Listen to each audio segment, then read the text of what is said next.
The United Galactic Coalition prided itself on three things: its impeccable bureaucracy, its flawless diplomatic record, and its absolute certainty that it understood every species in the known universe.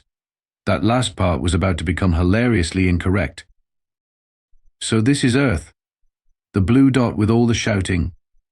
Admiral Vex'Tarian peered through the viewscreen of his command vessel, the inevitable consequence. His four eyes blinked in asynchronous patterns, a sign of contempt in Tarixian body language. Hardly seems worth the fuel we burned getting here. The Coalition had spent decades observing humanity from afar. Humans were classified as moderately intelligent bipeds with concerning aggression tendencies and puzzling attachments to inedible plant life. The official recommendation was minimal contact until further evolution occurs. Lieutenant Commander Plex, Vex'Tarian's second-in-command, fluttered her sensory appendages nervously. "Admiral, I must remind you that the Earth reports indicate some unusual behaviors we may not fully understand." "Nonsense." Vex'Tarian waved a tentacle dismissively. "We've studied over 7,000 sentient species. Humans are simply type G bipeds with delusions of grandeur. They've barely left their solar system." The truth was that Earth had been on the Coalition's watch list ever since humans made first contact 40 years ago. The meeting had gone reasonably well until Earth's ambassador had committed what the Coalition considered an unforgivable faux pas. He'd brought his own lunch to the diplomatic banquet. Not just any lunch, but a peanut butter and jelly sandwich, wrapped in crinkly paper that disrupted the Coalition's sensitive auditory organs during the High Chancellor's 17-hour welcome speech. "Remember the incident at the Proxima Centauri conference?" Plex persisted. "When the human delegate insisted on something called a coffee break every 2 hours. A transparent attempt at disrupting proceedings," Vex'Tarian sniffed. "And now they've done it again, refusing to participate in the mandatory 9-week fasting ritual before trade negotiations, claiming they need to eat regularly. Nah, pure nonsense." The Admiral's decision had been swift and, he thought, proportionate, a complete blockade of Earth's supply ships. The humans had colonies on Mars and Europa now, and depended on regular shipments between worlds. Surely a species would learn proper galactic etiquette when faced with mild inconvenience. "Initiate the blockade," he ordered, "and prepare the standard consequences of your actions presentation. Humans respond well to PowerPoint, according to our intel." Across the bridge, various Coalition species hurried to comply. The inevitable consequence took position at the head of a fleet of 100 ships, forming an impenetrable barrier around Earth's orbital space. Supply vessels from Mars would have to request permission to pass, a permission that would be granted only after the proper forms were submitted in triplicate and the humans agreed to abide by Coalition dining etiquette. "Sir, a communications officer called out. We're receiving a transmission from Earth."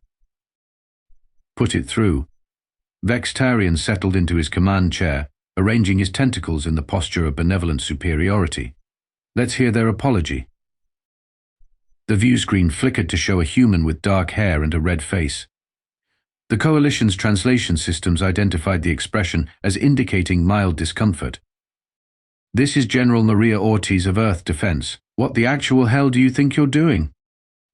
Vex'Tarian blinked his upper right eye, the Tarixian gesture for "I am speaking to an inferior." "General, I am Admiral Vex'Tarian of the United Galactic Coalition. We have implemented this blockade as a correctional measure for Earth's repeated violations of Coalition dining protocols. You've blockaded our planet because of how we eat." "Precisely. We find your species' insistence on consuming nutrients multiple times within a single rotation cycle to be both primitive and disrespectful." There was a long pause. The human's face changed color, becoming noticeably redder. "Admiral," she said finally, "with what the Coalition's emotional analysis software classified as strained patience, I strongly suggest you reconsider this action. You really don't want to see what happens when we miss a meal." Vex'Tarian gave the traditional laugh of his people, a sound like marbles rolling down a staircase. "A charming threat, General. However, the Coalition has encountered over 7,000 species across 12 galaxies. We believe we can handle whatever mild irritation your hunger might cause. Your funeral." the general replied, and cut the communication. Across the bridge, Lieutenant Commander Plex shuddered slightly. Admiral, my research indicates that humans use the phrase your funeral as a meaningless colloquialism. Vex'Tarian interrupted. The file on humans is quite clear. They're emotional but ultimately harmless.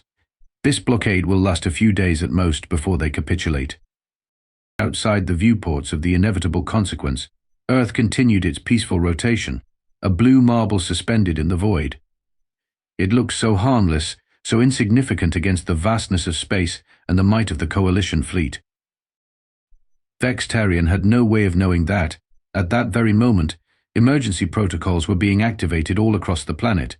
Protocols with names like Operation Snack Attack and the Hangry Offensive.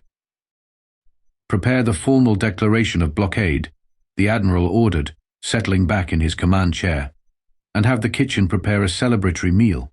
I'm famished after all this diplomacy. The irony would dawn on him much, much later.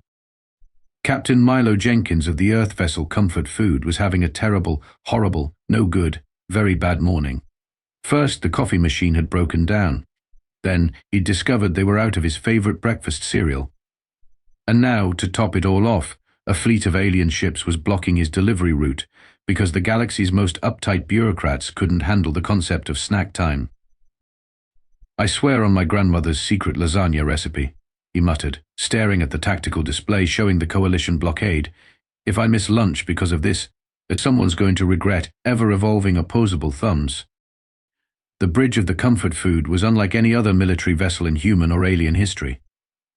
For starters, it smelled perpetually of fresh-baked cookies, thanks to the ship's unique life support system that recycled carbon into baked goods. The crew stations were equipped with cup holders, multiple cup holders, and the captain's chair featured a small refrigerated compartment that Jenkins kept stocked with emergency protein bars. Status report. Jenkins called out, drumming his fingers impatiently on his armrest. And somebody please tell me the backup coffee machine is working. Lieutenant Theo Hot Sauce Nguyen, the ship's tactical officer, swiveled in his chair. A bottle of habanero sauce peeked out of his uniform pocket, a violation of dress code that Jenkins consistently overlooked because Nguyen's chili con carne had once saved them during negotiations with the ice miners of Europa. Coalition ships are maintaining position, Captain. They've established a complete perimeter around Earth's orbital space. No supply ships from Mars or Europa are getting through without their approval. And the coffee situation? Jenkins pressed.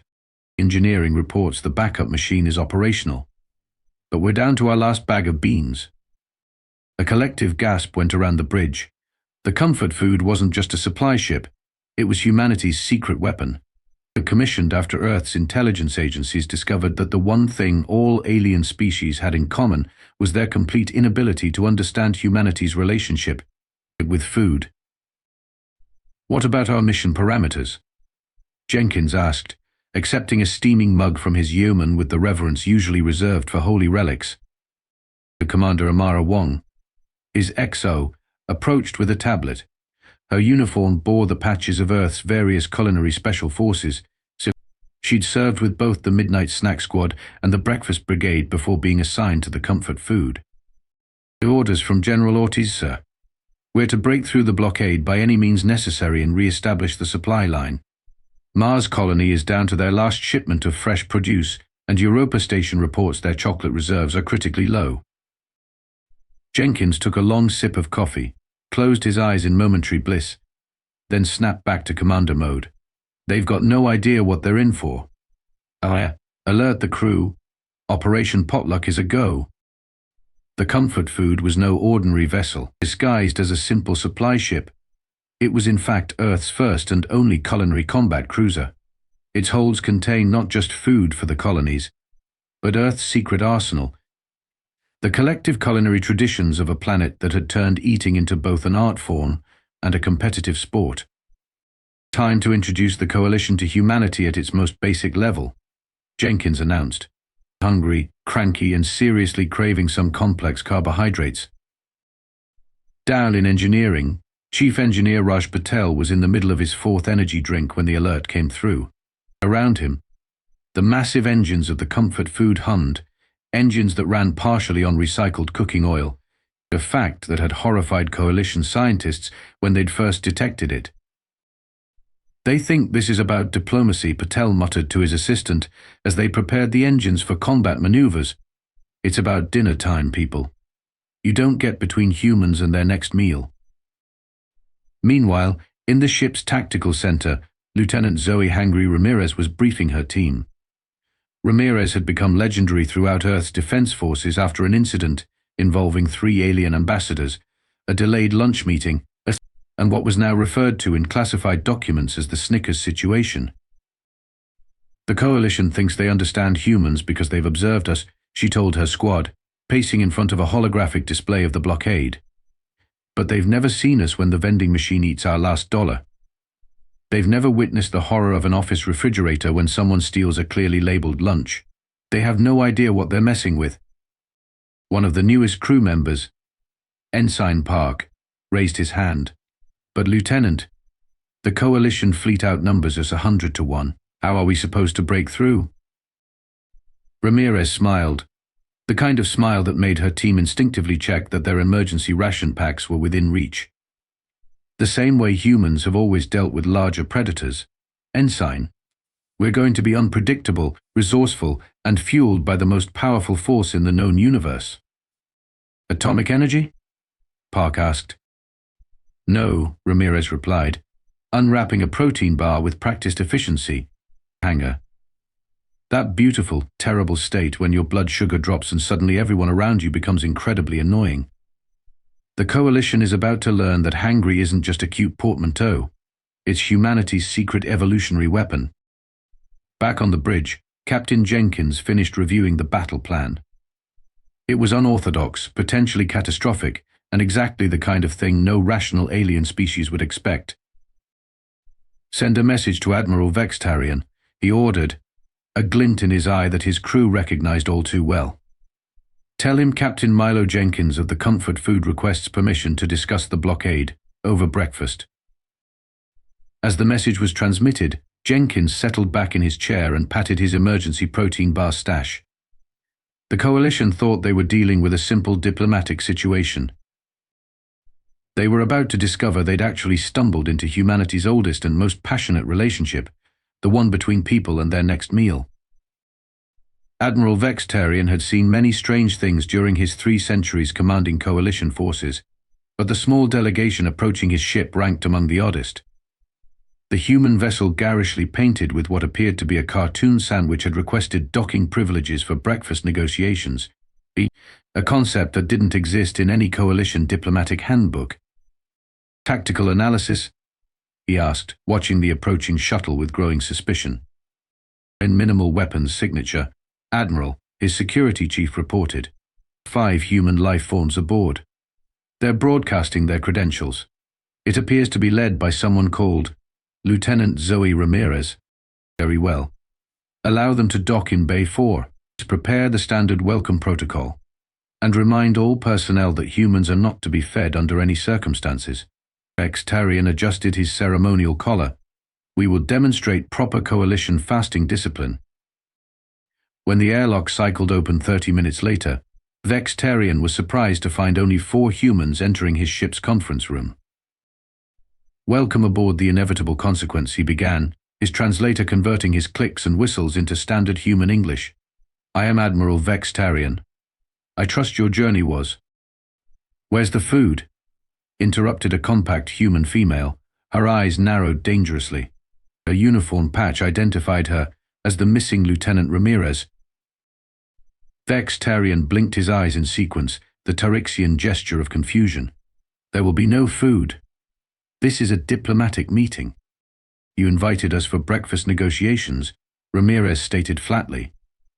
"A misunderstanding. In the Coalition, all negotiations occur while fasting. It purifies the mind." The temperature in the room seemed to drop several degrees. The 4 humans exchanged glances that the Admiral's cultural database couldn't interpret, but which made his dorsal spines instinctively stiffen. "Let me get this straight," Ramirez said, her voice eerily calm. "You've blockaded our planet, cutting off food supplies to our colonies. Then you invited us to breakfast negotiations. Indies. Then, with no breakfast. Correct. The Admiral nodded, pleased that the human understood. What happened next would later be recorded in Coalition military archives as the Ramirez incident. It began with a low rumbling that the Coalition's sensors initially mistook for a mechanical malfunction. It took several seconds for Vex'Tarian's officers to realize it was coming from Lieutenant Ramirez's abdominal region. Her smile was terrifying. Admiral, are you familiar with the human concept of hangry? Before Vex'Tarian could respond, Ramirez launched into what would later be described as the most aggressive negotiation tactics the Coalition had ever witnessed. She spoke for 17 uninterrupted minutes, using terminology that caused the Coalition's translation software to repeatedly crash and restart. Junior officers fainted. One requested immediate retirement. And furthermore, she concluded, somehow having climbed onto the conference table without anyone noticing, that if you think we won't sacrifice your entire fleet for a package of stale crackers right now, you have severely miscalculated the situation. A horrified silence followed. Lieutenant Commander Plex, who had been frantically taking notes, slowly raised a tentacle. Excuse me, Lieutenant Ramirez. Are you saying humans become more aggressive when nutrient-deprived? Hangry, corrected one of the other humans, Captain Jenkins, who had been quietly observing from the corner. It's what happens when humans get hungry enough to get angry, or angry enough to get hungry. The science is still out on that one. Vex'Tarian, recovering his composure, scoffed. This is clearly a performance. A primitive intimidation display. Ramirez smiled again, causing several security officers to reach for their weapons. Would you like to test that theory, Admiral? Because I missed both breakfast and my morning coffee for this meeting. As if on cue, the lights throughout the ship flickered. A nervous communications officer burst into the room. Admiral, the human vessel we're holding in Bay 7 it's broadcasting some kind of audio weapon. Our crew is becoming disoriented. What kind of audio weapon? Vex'Tarian demanded. The officer's voice trembled. They're calling it a playlist, something called death metal for hungry workouts. 3 decks have already surrendered. Captain Jenkins rose casually from his seat. That would be our backup negotiator. I believe you've just discovered why Earth has never lost a war fought before lunchtime. This is unprecedented, Admiral Vex'Tarian muttered, staring at the tactical display. The Coalition war room had gone from orderly to chaotic in the span of 6 hours. They're using food as a weapon. How do we counter an enemy that weaponizes nutrition? The meeting with Lieutenant Ramirez had ended abruptly when Captain Jenkins had received a message on his communication device, smiled pleasantly, and announced, well, it's been lovely chatting, but our lunch reservation is at noon. The humans had departed, leaving behind a conference room of bewildered aliens and one ominous warning: you have 6 hours to lift the blockade, or we deploy Operation Midnight Snack. Now, as the deadline approached, Coalition sensors were detecting unusual activity throughout Earth's orbit. Multiple small craft launching from Earth's surface, reported the sensor officer.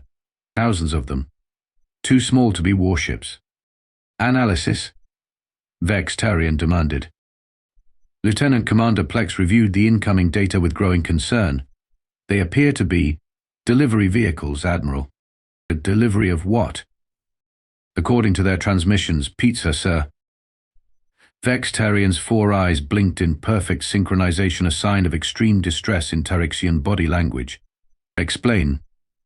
Earth's historical records indicate that pizza delivery is a form of rapid food distribution. These vehicles are carrying sustenance to our blockade.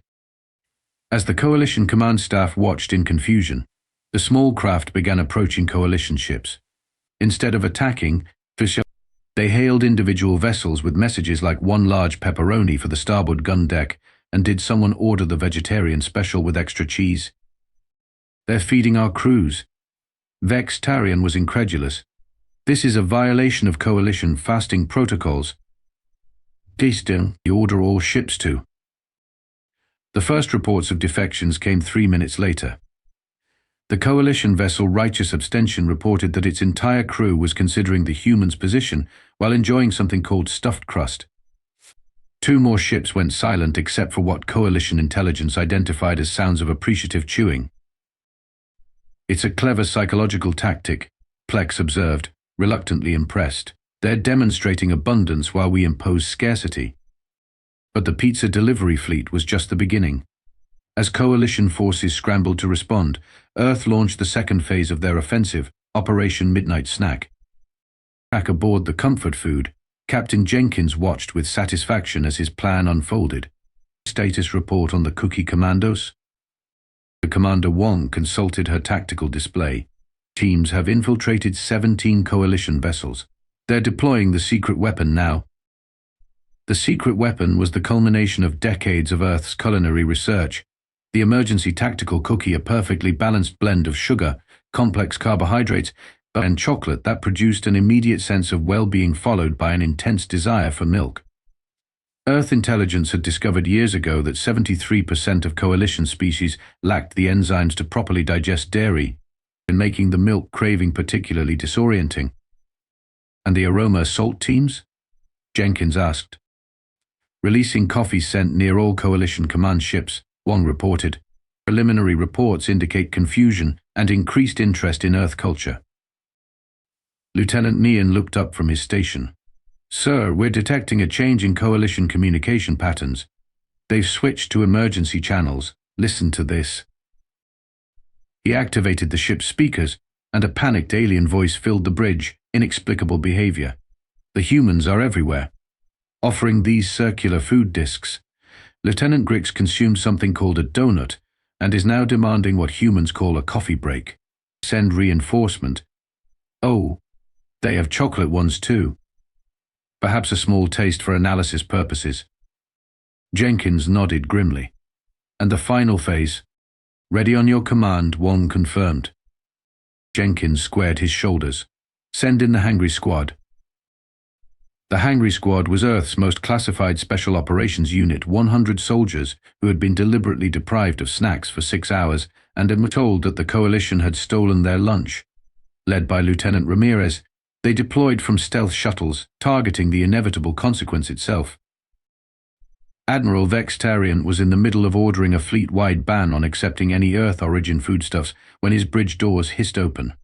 Lieutenant Ramirez strode in, followed by her team.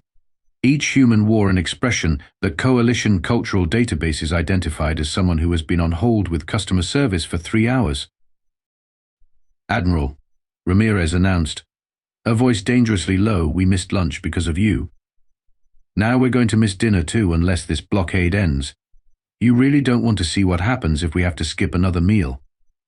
Vex'Tarian, who had witnessed the aftermath of the breakfast incident, felt his confidence waver. Your tactics violate all established coalition protocols. Using nutrition as a weapon is. We're not using food as a weapon, Jenkins interrupted, entering behind Ramirez. We're using its absence as motivation. Right now, 3,000 hungry humans are positioning themselves throughout your fleet.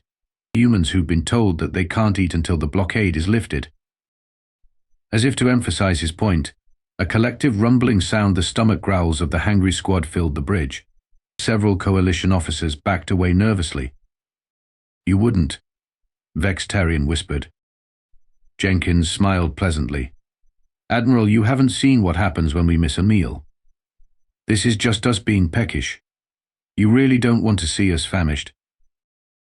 Admiral Vex'Tarian had led the coalition fleet through 17 interstellar conflicts, faced down the notorious space pirates of the Andromeda Rift, and once negotiated peace with the notoriously belligerent Xantha Horde using nothing but a rhythmic clicking of his mandibles.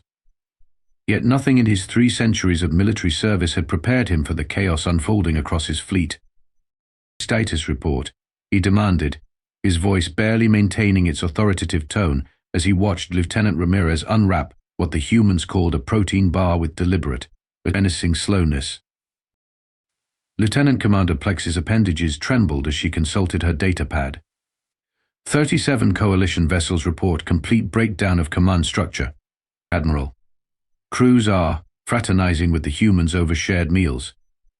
The righteous abstention is hosting something called a potluck.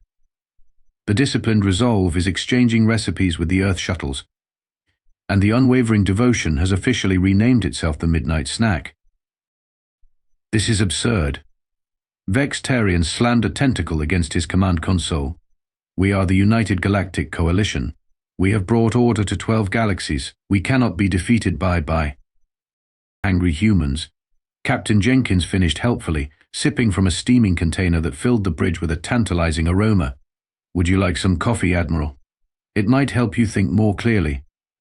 Vex'Tarian glared at the human captain. This beverage you call coffee. Our intelligence suggests it's a mind-altering substance that increases aggression and alertness. Is this how you maintain your irrational behavior? Chemical enhancement? Jenkins shrugged. We prefer to think of it as essential life support, and much like breathing but tastier. On the main view screen, the situation continued to deteriorate. Coalition vessels were breaking formation. Several had powered down weapons systems entirely to divert energy to what the humans called microwave ovens. Intercepted communications revealed discussions not of military strategy but of something called mores and heated debates about whether pineapple belonged on pizza. The blockade is collapsing, Admiral, Plex reported, a note of resignation in her voice. And we've just received word from Coalition High Command. They're concerned about our progress. Concerned? Vex'Tarian's voice rose several octaves. They've reviewed Lieutenant Ramirez's negotiation recording. They found it illuminating. Plex hesitated. They've authorized an immediate strategic reassessment of the situation. In the corner of the bridge, Lieutenant Ramirez had finished her protein bar and was now eyeing the Admiral's ceremonial collar with an expression that made him wonder if humans could digest Terexian metals. Perhaps, Vex'Tarian said carefully, we have misunderstood the importance of regular nutrition to human diplomatic relations. Oh, this isn't even close to our breaking point, Jenkins said cheerfully. We're still in the mildly inconvenienced phase. If you'd like to see what happens next, I'd be happy to demonstrate the hangry protocol. A collective gasp went through the coalition officers on the bridge. Even without understanding the term, they recognized an escalation when they heard one. What? Vex'Tarian asked, against his better judgment, is the hangry protocol. Jenkins smiled. It was not a reassuring expression. Authorization code, Cheeseburger Alpha Taco 7. Lieutenant Ramirez immediately straightened, her expression becoming even more ominous. Hangry protocol activated. Deploying Phase 1, the snack ultimatum. Across Earth's orbital space, human vessels suddenly began broadcasting on all frequencies. The message was simple. You have 1 hour to end the blockade, or we release the kindergarten class that missed their afternoon cookies. Vex'Tarian blinked rapidly. Kindergarten? You're young? Surely you wouldn't involve children in a military conflict. Admiral Jenkins said, his voice dropping to a conspiratorial whisper. Have you ever seen a human 5-year-old who's been promised a cookie and then didn't get one? Is it worse than Lieutenant Ramirez? Imagine 100 Lieutenant Ramirez's, but with no impulse control and a vocabulary primarily consisting of the word mine. Plex tapped frantically at her console. Admiral, our cultural database has just completed an analysis of human children deprived of promised treats. The results are concerning. The view screen flickered to show historical footage, birthday parties gone wrong, delayed ice cream deliveries, and the infamous Cookie Monster incident at the New York Metropolitan Opera. The Coalition bridge crew watched in horror as tiny humans demonstrated tantrum capabilities that exceeded the destructive power of several known weapons of war. And this is just Phase 1? Vex'Tarian asked weakly. Phase 2 involves releasing our secret weapon, Ramirez said, examining her fingernails with exaggerated casualness. Which is? We call them hangry grandmothers. Elderly human females who believe their families aren't eating enough. They're currently on standby with 7 decades of guilt-inducing commentary and enough home-cooked food to feed a small moon. Vex'Tarian had faced the void of space without flinching, but now he felt true fear. The Coalition intelligence had extensive files on human grandmothers and their inexplicable ability to make anyone, even hardened warriors, consume third and fourth helpings against their will. "And Phase 3? He asked, barely able to form the words. Jenkins placed a hand on the Admiral's shoulder. "You really don't want to know about Phase 3. It involves competitive eaters, energy drink enthusiasts, and humans who've been told the all-you-can-eat buffet is closing in 5 minutes. The Admiral looked around his bridge. His proud coalition officers were now eyeing the human protein bars with undisguised interest. His mighty fleet was being seduced by pizza delivery, and somewhere on Earth, kindergartners were being denied cookies because of him. For the first time in his long military career, Admiral Vex'Tarian made a decision based not on coalition protocols, but on a more primal instinct, survival. "End the blockade," he ordered. Immediately. The Grand Council chamber of the United Galactic Coalition fell into stunned silence as Admiral Vex'Tarian concluded his report. His once immaculate uniform was rumpled. One of his 4 eyes twitched intermittently, and he clutched a steaming cup of what the humans called chamomile tea, like it was a lifeline. "In summary," he said, his voice hollow with the weight of newfound wisdom, "I recommend an immediate revision to all coalition protocols regarding Earth and its colonies. Specifically, I propose the following amendment: never, under any circumstances, get between humans and their food." The High Chancellor leaned forward, his crystalline appendages glittering under the chamber's lights. "Admiral, you commanded 100 ships, the most advanced fleet in the Coalition. Are you telling us you were defeated by snacks?"